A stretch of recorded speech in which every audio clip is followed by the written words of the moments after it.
So hello' everyone, আজিৰ এই ভিডিঅ'টোত আমি ক্লাছ 5-ৰ এছামিছৰ পাৰ্ট 13 অৰ্থাৎ পাৰ্ট 13 ওজাপালি যিটো চেপ্টাৰ্ছ আছে এই চেপ্টাৰ্ছৰ আমি কুৱেশ্যন এনচাৰবিলাক আমি আজিৰ এই ভিডিঅ'টোত আমি ডিছকাশ্যন কৰিম।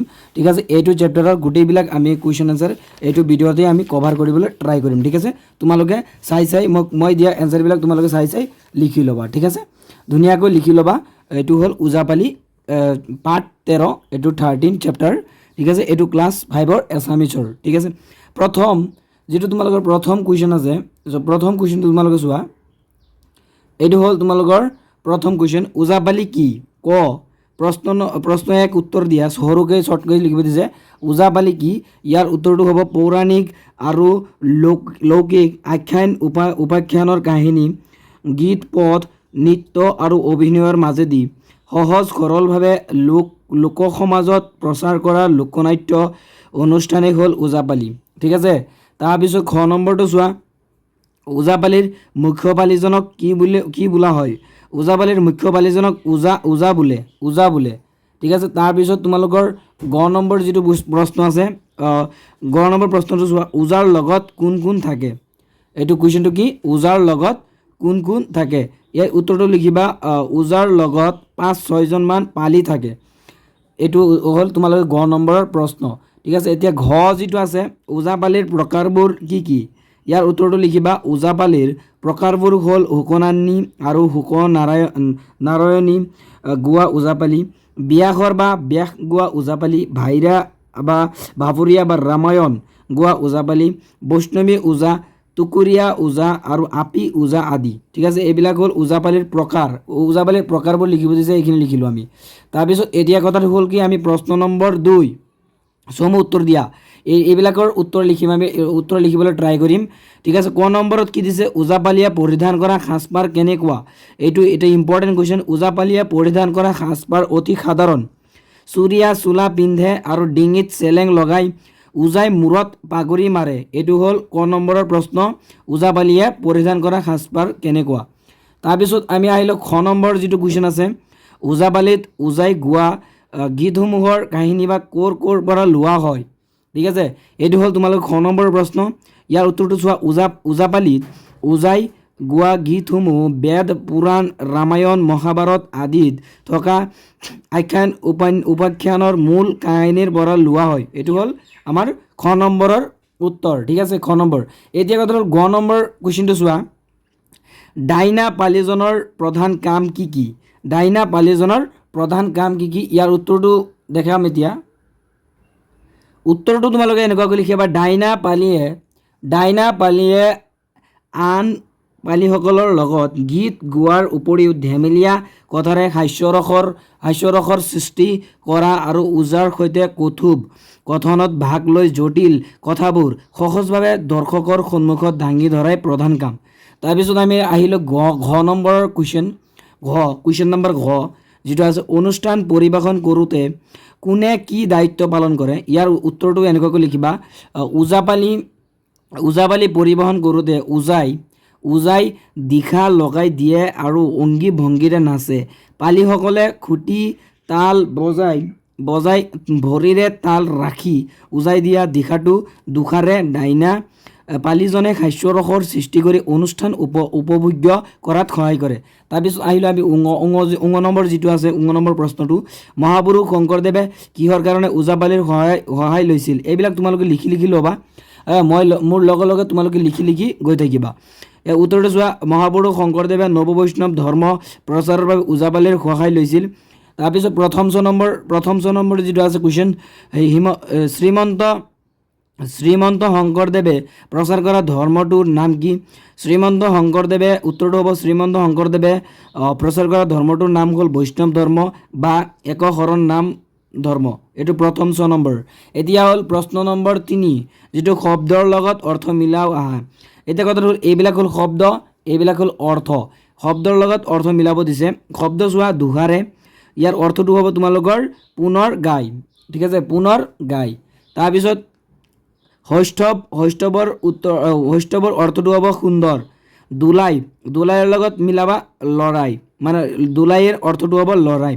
আকৃষ্ট আকৰ্ষিত, আকৃষ্টৰ অৰ্থটো হ'ব আকৰ্ষিত বোধগম্য বোধগম্য অৰ্থটো হ'ব বুজিব পৰা বোধগম্যৰ লগত তোমালোকে বুজিব পৰাটো মিলাবা এতিয়া কথাটো হ'ল আমাৰ 3 নম্বৰ যেটো এটো কমপ্লিট হৈ গ'ল এতিয়া আমি আহিলো 4 নম্বৰত সো 4 নম্বৰত দিছে কি খালি ঠাই পূৰ কৰা ওজাপালি অনুষ্ঠানৰ মুখ্য পৰিচালকজন হ'ল খালি ঠাইত হ'ব তোমালোকৰ ওজা খালি ঠাইত কি লিখিবা ওজা ইয়াত লিখিবা তোমালোকে ওজা তাৰপিছত ওজাই আখ্যানৰ দিশা লগাই দিয়া দিশা হ'ব ইয়াত দত শিকাৰ দি খত আকাৰ হা দিহা তাৰপিছত ইয়াত লিখিবা পালিসকলে সেই দিশা খুটি তাল বজাই ইয়াত লিখিবা খুটি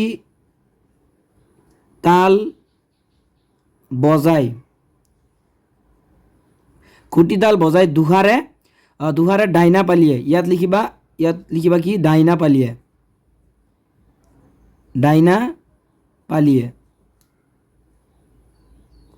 ইয়াত চোৱা এনসাৰবিলাক দিয়াই আছে সো প্ৰথমটোত লিখিবা ওজা সেকেন্ডটোত লিখিবা দিহা তোমালোকৰ পিছৰটোত লিখিবা খুটি তাল বজাই তাৰপিছত লিখিবা ডাইনা পালিয়াই এইবিলাকত তোমালোকে খালি ঠাইটো পূৰ কৰি ল'বা এটা আহিব পাৰে তাৰপিছত আমি আহিলে প্ৰশ্ন নম্বৰ 5 পাঠত থকা যুক্তাক্ষৰযুক্ত শব্দবোৰ লিখা সেইবোৰত পোৱা যুক্তাক্ষৰবোৰ ভাঙি দেখুওৱা প্ৰত্যেকটো যুক্তাক্ষৰ ব্যৱহাৰ কৰি দুটাকৈ শব্দ লিখা ঠিক আছে ৰবেৰ ব ৰযোগ ব ৰবেৰ ব এটো যেটো আছে তোমালোকৰ ইয়াত বটো ৰেপকাটো কাটি দিবা ৰযোগ ব ৰবেৰ বৰে এটা দুটা বাক্য গৰ্ব আৰু খৰ্ব তাৰপিছত আমি আহিলো আৰু আছে কি আমাৰ